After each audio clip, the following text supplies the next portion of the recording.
Israeli Special Operations veteran and law enforcement trainer Aaron Cohen.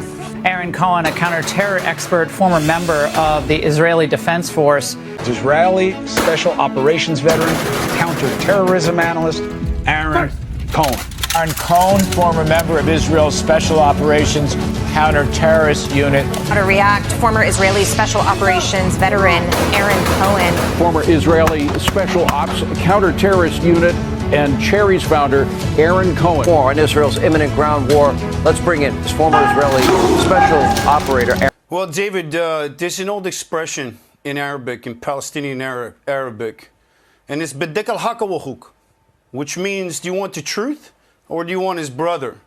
And so my answer to this report, there is no time frame when it comes to counterterrorism operations, Joe. I've been around the business a long time, over 25 years in the counterterrorism space, in the intelligence space, in the direct action space. And I'll tell you, the slogan of Hamas, Joe, in Arabic is Khat al-Mut, which means to the death, on that little green bandana. When it comes to anti-fratricide, Israel takes it so seriously to the point where every off-duty law enforcement officer in Israel is forced to carry this anti-fratricide high-visibility reflective cap. It's mandatory by law that that cap goes on the head, and that's to avoid friendly fire shootings from other uniformed officers who are responding. Terrorism is a little bit different in law enforcement, and even though I come from the counterterrorism world in Israel, the special operations world, I serve in law enforcement here, have been for the last 15 years. I serve as a lieutenant for a sheriff's department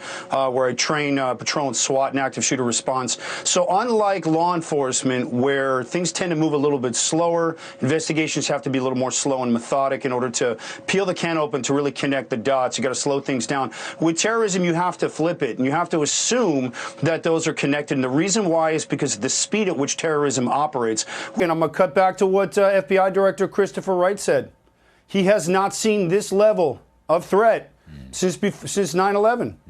And the longer Israel's at war with Hamas, and the longer the handcuffs are on, the more active shooters we're going to see start popping up here.